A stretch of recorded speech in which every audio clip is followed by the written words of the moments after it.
Hello viewers, நான் நம்பீஸ். Welcome to Vijay's movie talk and welcome to another video. So இந்த வீடியோவில் நம்ம என்ன பார்க்க போகிறோம் பார்த்தோம்னா, இப்போ இந்த பத்திரிகையாளர்கள் அப்படின்னு சொல்லிட்டு நிறைய யூடியூப்பில் வந்து நம்ம பார்க்குறோம். அதாவது பழைய பத்திரிகையாளர்கள்லாம் வந்து உட்காந்துட்டு அவங்க இஷ்டத்துக்கு வந்து பேட்டி கொடுக்குறது இப்போ ஒரு ட்ரெண்ட் ஆகிடுச்சுன்னு நினைக்கிறேன். ஏன்னா இதுக்கு முன்னாடி நம்ம அதை அவ்வளோ பார்த்தது கிடையாது. பட் இப்போ பார்த்திங்கன்னா நிறைய பேர் வந்து இஷ்டத்துக்கு பேட்டி கொடுத்துட்ருக்காங்க. அதில் வந்து பார்த்திங்கன்னா சூர்யா அமீர் பிரச்சனையாக இருக்கட்டும், சிவகார்த்திகேயன் இமான் பிரச்சனையாக இருக்கட்டும், எல்லாத்தையும் அங்கங்கே தொட்டு இப்போ தளபதி த்ரிஷா வரைக்கும் வந்துட்டாங்க. ஸோ அவங்க சொல்கிற மாதிரி விஷயங்கள்லாம் உண்மையாலுமே இருக்கா இல்லையா, இது வந்து அவங்களுக்கு மட்டும் எப்படி தெரியுது அப்படின்றத நம்ம கேட்டோம்னா இன்ஃபர்மேஷன் வருவாங்க, சோர்ஸ் ஆஃப் இன்ஃபர்மேஷன் சொல்லுவாங்க. பட் இருந்தாலும் சினிமாவில் இந்த மாதிரி ஒரு விஷயம் நடக்குதா அப்படின்றது வந்து இது நம்மளை மாதிரி நார்மல் பர்சன்ஸ் வந்து கண் கூட பார்த்தது கிடையாது. பட் அவங்க சொல்கிற விஷயங்களை நம்ம வந்து ரொம்ப ஆர்வமாக கேட்போம். நமக்கு இந்த கிசு அப்படின்ற விஷயம் வந்து ரொம்ப பிடிக்கும். அந்த விஷயங்கள்னால் உடனே போய் நம்ம விழுந்தடிச்சு பார்ப்போம். ஸோ அப்படி ஒரு விஷயந்தான் இந்த இப்போ விஜய் அவர்கள் த்ரிஷாவோட விஷயமாகவும் நான் பார்க்குறேன். ஸோ அதை பற்றி இந்த வீடியோவில் டிஸ்கஸ் பண்ண போகிறோம். வாங்க வீடியோக்குள்ளே போவோம். என்னோடய சேனல் நீங்கள் ஃபஸ்ட் டைம் வர்றீங்க அப்படின்னா சப்ஸ்கிரைப் பண்ணிட்டு பெல் பட்டனை ப்ரெஸ் பண்ணுங்கள் அண்ட் ஷேர் பண்ணுங்கள். ஸோ உள்ளே போய் என்ன இருக்குதுன்னு கொஞ்சம் அரசி ஆளாயும். ஸோ பொதுவாகவே சினிமாவை பார்த்தீங்கன்னா இந்த கேஸ்ட் கவுச்சிங் அப்படின்னு ஒன்று சொல்லுவாங்க. கேஸ்ட் கவுச்சிங் அப்படின்னா அட்ஜஸ்ட்மெண்ட், ஓகேங்களா? ஸோ நம்மளாம் 18+ அப்படின்றனால என்னோடய வீடியோஸ் வேறு பேர் 18+ பர்சன் தான் பார்க்குறீங்கன்றனால கொஞ்சம் ஓப்பனாகவே பேசுவோம். கேஸ்ட் கவுச்சிங் அட்ஜஸ்ட்மெண்ட்னா என்னப்பா? அதாவது நம்ம இப்போ படத்துக்கு போகிறோம், நம்ம வந்து யாரை பார்க்க போகிறோம்? மெயினாக இப்போ நம்ம ஹீரோயின்னா யாரை பிடிக்கும்? த்ரிஷா, நயன்தாரா, சிம்ரன். அந்த காலத்தில் எங்களுக்கு இப்போ இல்லை, அப்போ சிம்ரன், அசின். ஸோ இந்த மாதிரி ஹீரோயின்ஸை நம்ம பிடிக்கும். ஏன் பிடிக்கும்? ஏன்னா அவங்க அழகாக இருப்பாங்க. அவங்க வந்து பார்த்தோன்னே நமக்கு பிடிக்கும், புரியுதுங்களா? ஸோ ஜென்ரலாக ஒரு ஹீரோயினை அழகாக தான் படத்தில் பிடிச்சி போடுவாங்க. அதே மாதிரி ஐட்டம் டான்ஸ் வைப்பாங்க, அரைகுறை ட்ரெஸ்ஸு போட விட்டுட்டு ஹீரோயின்ஸ் வந்து குட்டி குட்டி ட்ரெஸ்ஸை போட்டுட்டு வெளிநாட்டில் பனிமலையில் ஆடுறதெல்லாம் நம்ம வந்து ஆணும் வாயை திறந்து பார்ப்போம். ஏன்? பிகாஸ் இது ஹியூமன் நேச்சர். ஒரு பையனுக்கு ஒரு பொண்ணை பிடிக்கும் அப்படின்றது வந்து ஹியூமன் நேச்சர். ஸோ அதுலேயும் சினிமாவில் இருக்கிற அந்த ஹீரோயினை பார்க்கும்போது அந்த ஹீரோயினை வந்து கனவு கன்னியாக பல யங்ஸ்டர்ஸ் வந்து கொண்டாடிட்டு போகிறதா இருக்கலாம். ஸோ ஒரு ஹீரோயின் வந்து பர்டிகுலராக அவங்களுக்கு பிடிச்சிக்கிட்டே இருக்கும். நம்ம கோயிலெலாம் கட்டியிருக்கோம் குஷ்புக்கு. ஸோ இந்த மாதிரி விஷயங்கள் நம்ம பார்த்துருக்கோம். ஸோ நம்ம நார்மலாக ஒருத்தர் வந்து ஒரு ஹீரோயின்ஸை பார்க்கும்போது நமக்கு ஏற்படுற உணர்வுகள் அவங்க கூட நடிக்கிற நடிகர்களுக்கு ஏற்படுமா படாதா அப்படின்றது தான் இங்கே முதல் கேள்வி, ஓகேங்களா? ஏன்னு கேட்டிங்கன்னா இந்த இப்போ வந்து விஜய் த்ரிஷா நம்ம சொல்லிடலாம். பட் இது இப்போத்துலேருந்து இல்லை, அந்த காலத்துலேருந்தே இருக்குது. எம்ஜிஆர் காலத்துலேருந்தே இது இருக்குது. ஏன்னு கேட்டிங்கன்னா எம்ஜிஆர் வந்து ஒரு ஹீரோயினை சூஸ் பண்ணார்னா அடுத்த 5 வருஷத்துக்கு அந்த ஹீரோயின் வேறு யாரு கூடயுமே நடிக்கக்கூடாது. இவர் கூட படம் நடித்தாலும் நடிக்கலைனாலும் 5 வருஷத்துக்கு அங்கே தான் இருக்கணும். அதுக்கப்புறமா தான் அந்த பொண்ணு வந்து வேறு ஹீரோஸ் கூட நடிக்க போகணும். இப்போ அந்த 5 வருஷம் ஏன் இருக்கணும் அப்படின்னு ஒரு கொஸ்டின் வருது. இல்லை, இதை நான் ரூமுக்குள்ளே கேமரா வச்சா பார்க்க முடியும் என்ன பண்ணுறாங்கன்னு. ஸோ தெரியும், பேசிக்காகவே தெரியுது. அதாவது பழமொழி ஒன்று இருக்குது, தேன் எடுத்தவன் புறங்க நக்காமல் இருக்க மாட்டான் அப்படின்னு ஒரு பழமொழி இருக்குது. அது எல்லாருக்கும் தெரியும், ஓகேங்களா? ஸோ அந்த மாதிரி இந்த துறை இந்த துறையில் கொஞ்சம் அதிகமாக இருக்குது. எல்லா துறையிலையுமே அட்ஜஸ்ட்மெண்ட்டுன்னு இருந்தாலும் ஓப்பனாக அட்ஜஸ்ட்மெண்ட்டுன்னு தெரியல அளவுக்கு வேறு மற்ற இண்டஸ்ட்ரீஸில் ஒரு ஐடி செக்டார்லையோ இல்லை வேறு நார்மலாக வேலை பார்க்குற ஒரு இடத்துலையோ பெண்களுக்கு இந்த மாதிரி விஷயங்கள்லாம் இருக்குமா, இதெல்லாம் அட்ஜஸ்ட் பண்ணி போகணுமா அப்படின்னு கேட்டால் அதில் பண்ண மாட்டாங்க. ஏன்னா இதில் கிடைக்கிற ஒரு பப்ளிசிட்டி, இதில் கிடைக்கிற ஒரு வருமானம், இதில் கிடைக்கிற ஒரு பேர் வேறு எந்த துறையிலுமே கிடைக்காது.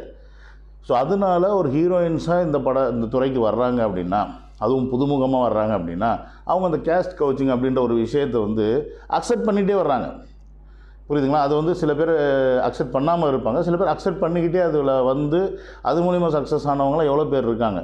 ஏன்னா ஸ்டார்டிங்கில் தான் அட்ஜஸ்ட் பண்ண போகிறீங்க, அதுக்கப்புறம் ஒன்ஸ் நீங்கள் ஹிட் ஆகிட்டிங்கன்னா அதுக்கப்புறம் அவங்க வேறு லெவலில் போயிடுவாங்க. ஸோ அந்த மாதிரி விஷயங்கள் வந்து இந்த கேஸ்ட் கவுச்சிங்கிற விஷயம் வந்து சினிமா துறையில் இருந்தாலும் ஒரு சில நடிகையில் வந்து நம்ம சேர்த்து வச்சு பேசுவோம். அது ஏன்னு கேட்டிங்கன்னா அவங்களுடைய காம்போ நமக்கு வந்து ரொம்ப பிடிக்கும். இப்போ அந்த காலத்தில் வந்து அப்படி தான், அஃப்கோர்ஸ் ஜெயலலிதா அண்ட் எம்ஜிஆர் அவங்க சேர்த்து வச்சது. அதுக்கப்புறம் அம்மா வந்து அரசியல் வந்தாங்க, அம்மா ஆகிட்டாங்க. நடிகையாக பார்த்தோம்னா ஜெயலலிதா அண்ட் எம்ஜிஆர் தான் நம்ம சொல்லுவோம். அப்புறம் ரஜினி, சில்க்கு. ஸோ அதெல்லாம் ஒரு கதை ஒன்று வந்துச்சு. ஸோ சில்க் இல்லாமல் ஐ திங்க் வேறு ஒரு ஹீரோயின் நினைக்கிறேன். ஸோ அதெல்லாம் கூட இடையில போச்சு. ஸோ இந்த மாதிரி அப்பப்போ ஒருத்தர், அதே மாதிரி கமலஹாசனுக்கு ஒரு ட்ரெண்டு. ஸோ இந்த மாதிரி ஒவ்வொரு ஹீரோக்குமே ஒரு ஹீரோயினை வந்து கனெக்ட் பண்ணி பேசுகிறது சினிமா துறையில் வந்து சகஜம்.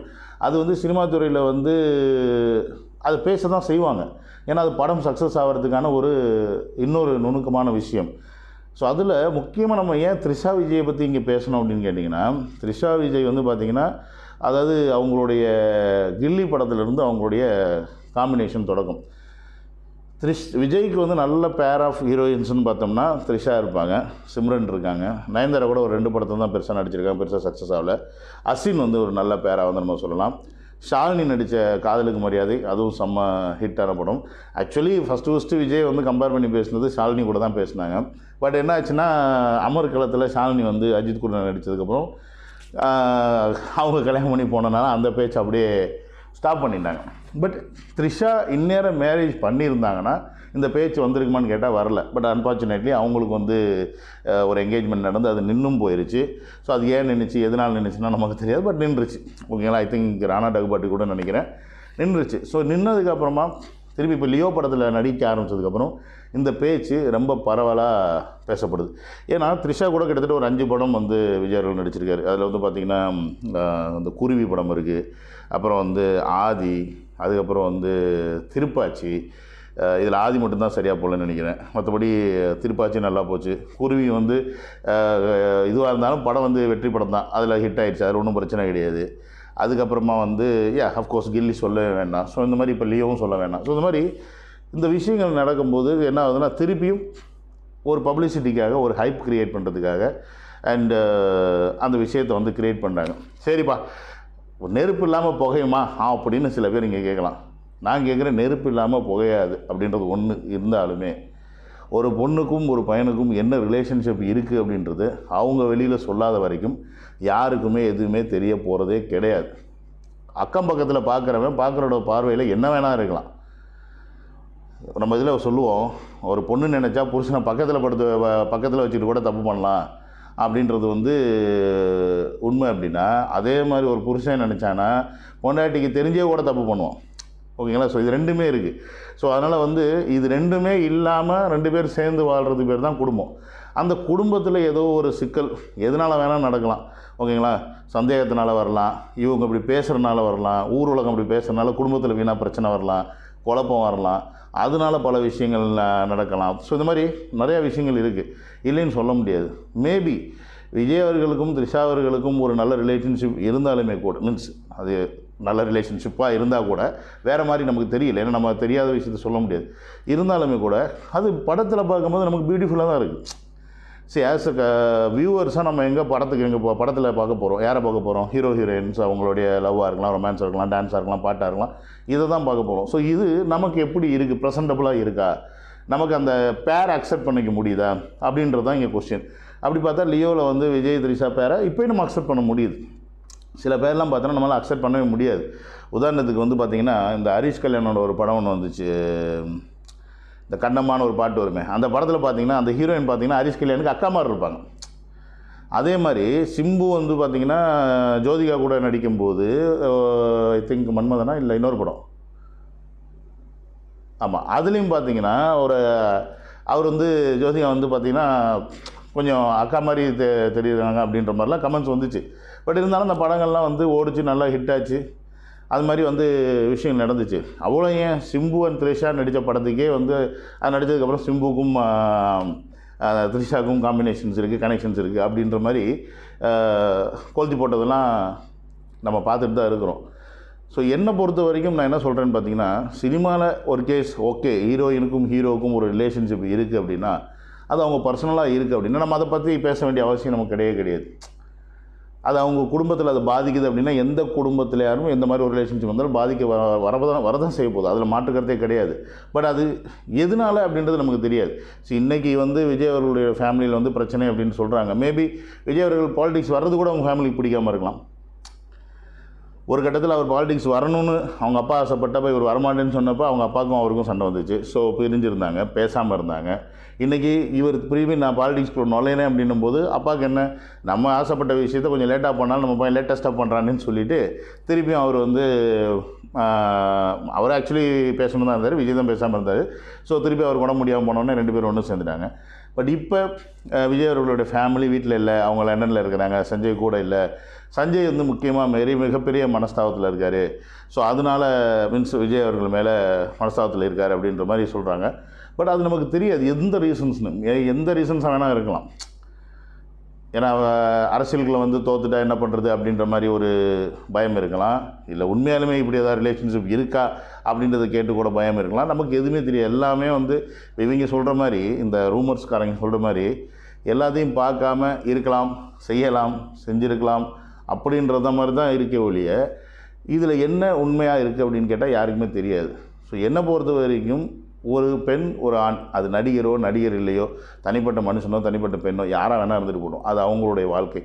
அந்த வாழ்க்கையில் அவங்களுக்குள்ள பர்சனலாக 1000 விஷயம் நடந்திருக்கும். ஸோ அதை பப்ளிசிட்டி போட்டு பேசி அதை வந்து அசிங்கப்படுத்துகிற மாதிரி பண்ணி அதில் மூலிமா பேர் சம்பாரித்து அந்த பணத்தில் உட்காந்து திங்கிறதுக்கு பேர் என்ன கேட்டால் அதை தான் இந்த பத்திரிக்கையாளர்ன்ற போர்வையில் உட்காந்து நிறைய பேர் செஞ்சிட்ருக்காங்க.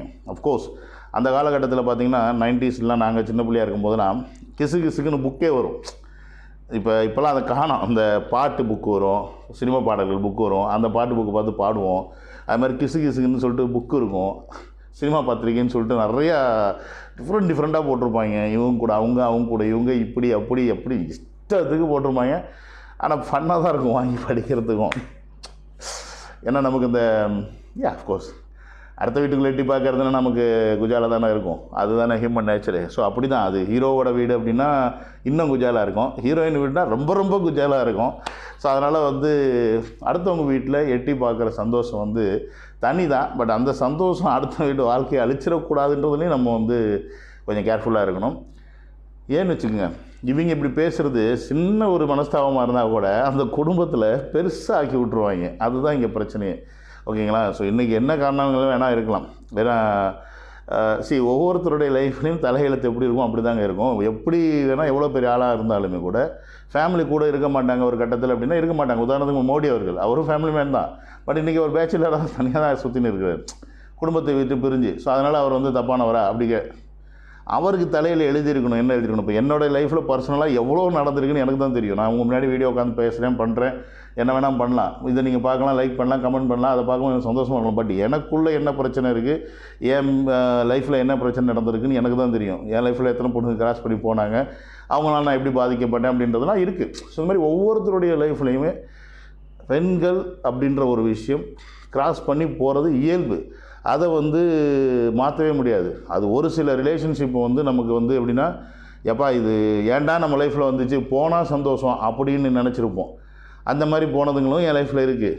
ஒரு சில ரிலேஷன்ஷிப்பு ஏன்டா நம்ம லைஃப்பில் வந்தாங்க, வந்துட்டு இப்படி போயிட்டாங்களே அப்படின்னு தோணும். அவங்கள திருப்பி எப்போயாவது பார்க்க மாட்டோமா, திருப்பி அவங்கள்ட்ட எப்போயாவது பேசிட மாட்டோமா அப்படின்ற ஒரு ஆசை மனசுக்குள்ளே எப்பயுமே இருந்துகிட்டே இருக்கும். ஸோ அப்படி ஒரு விஷயமாக கூட விஜய் அவர்களுக்கு வந்து இந்த லியோ படத்தில் வந்து நடந்திருக்கலாம். ஏன்னா ஆதி படத்துக்கு அப்புறமா த்ரிஷா கூட வந்து விஜய் அவர்கள் நடிக்கவே இல்லை. கிட்டத்தட்ட 20 வருஷம் கேப்புக்கு அப்புறமா இந்த படத்தில் நடிக்கும்போது ஸோ நமக்கு அதை பார்க்கும்போது இன்னும் கொஞ்சம் ஃப்ரெஷ்ஷாக, இன்னும் கொஞ்சம் ரொமான்டிக்காக அது நமக்கு வந்து ஃபீல் ஆகுது, கனெக்ட் ஆகுது. ஸோ இந்த 20 வருஷத்தை வந்து அவர் எங்கே ஸ்பெண்ட் பண்ணியிருப்பார்? ஆப்வியஸ்லி அவர் ஃபேமிலி தான் ஸ்பெண்ட் பண்ணியிருப்பார்.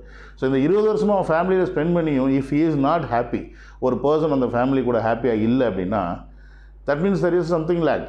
அப்போ வந்து அந்த ஃபேமிலியில் ஏதோ ஒரு அவங்களுக்குள்ள ஒரு பிரச்சனை இருக்கும். பணம் இருக்கிறவங்க எல்லாமே சந்தோஷமாக இருக்கிறது கிடையாது நம்பி. ஸோ அதனால் யாருக்கான என்ன பிரச்சனையாக இருக்கலாம். ஸோ இந்த மாதிரி விஷயத்தை வந்து நம்ம உள்ள நோண்டி போய் ஆராய்ஞ்சு அதை போய் இந்த ட்விட்டரில் எடுத்து போட்டு கேவலப்படுத்துறது, அப்புறம் இந்த மாதிரி விஷயங்கள் பண்ணுறதுலாம் வந்து நம்மளை பொறுத்த வரைக்கும் அது வந்து தேவையற்ற செயல் அப்படி தான் சொல்லுவோம். ஏன்னா எல்லா பெரிய மனிதர்கள் வாழ்க்கையிலையும் ஒரு பெண்கள் கடந்து போயிட்டே தான் இருக்கிறாங்க.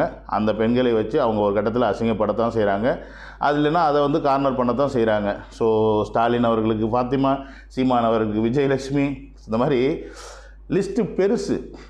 ஓகேங்களா? இன்றைக்கி நான் பேசிகிட்டு இருக்கேன், இன்றைக்கி என்ன வந்து யாருக்கும் பெருசாக தெரியாது. ஒருவேளை நானும் ஒரு பெரிய ஆள் ஆகிட்டேன்னு வச்சுக்கோங்களேன். ஒரு உதாரணத்துக்கு அன்றைக்கி வந்து சொல்லுவாங்க, என் லைஃப்பில் கிராஸ் ஆன பொண்ணுங்களை கொண்டு வந்துட்டு இவன் அப்படி இவன் இப்படி, இவன் வந்து இங்கே வந்து வாய்ஸ் ஆடல் பேசுகிறான் அப்படின்னு சொல்லுவாங்க. எனக்கு அது பிரச்சனை கிடையாது. ஆமாம், நான் அவ்வளோ நல்லவெல்லாம் கிடையாது. போயிட்டாங்க, போனவங்க போகட்டும், நம்ம யாரையும் துரத்தி விட்டது கிடையாது. போனவங்க அவங்கவுங்க பிரச்சனை, என்ன பண்ணுறது? அதான் நான் சொன்ன மாதிரி சில பேர் போனாலும் நம்மளால் அவங்கள விட முடியாது. சில பேர் போனால் போதும் அப்படின்னு இருப்போம். அந்த போனால் போதுன்ற விட்டுட்டு போனவங்களை விட முடியாதுன்னு நினச்சிட்டு அவங்க எங்கேயா இருந்தாலும் சந்தோஷமாக இருக்கட்டும் அப்படின்ற அந்த நினைப்போட நம்ம வாழ்கிறது வந்து ஒரு நல்ல வாழ்க்கையாக இருக்கும் அப்படின்னு இந்த இடத்துல சொல்லிவிட்டு அடுத்த விஷயத்தில் மூக்கம் நுழைக்காமல் நம்ம வேலையை பார்ப்போம். முடிஞ்ச அளவுக்கு அடுத்தவங்களுக்கு தொந்தரவு பண்ணாமல் சந்தோஷத்தை கொடுத்துட்டு போவோம் அப்படின்றது இந்த வீடியோ மூலம் சொல்லிக்கிறேன். ஸோ இந்த பத்திரிகையாளர்கள் இந்த மாதிரி கேவலமான விஷயங்களை விட்டுட்டு கொஞ்சம் நல்ல விஷயங்களை சினிமா துறையில் எடுத்து போட்டால் நல்லாயிருக்கும்னு நான் ஆசைப்பட்றேன். எங்கே செய்ய போகிறாங்க அதெல்லாம். எனியோ கைஸ், ஸோ இந்த வீடியோவில் உங்களுடைய கருத்து என்ன அப்படின்றத கமெண்ட் பண்ணுங்கள். அப்படி ஒரு வேளை தளபதி அவர்களுக்கும் த்ரிஷா அவர்களுக்கும் ரிலேஷன்ஷிப் இருந்தால் அது சரியா தவறா இல்லை என்ன வேணால் கமெண்டில் போடுங்க, பார்ப்போம் என்ன போடுறீங்கன்னு. Okay guys, see you on another video. Love you all. Take care. Bye bye.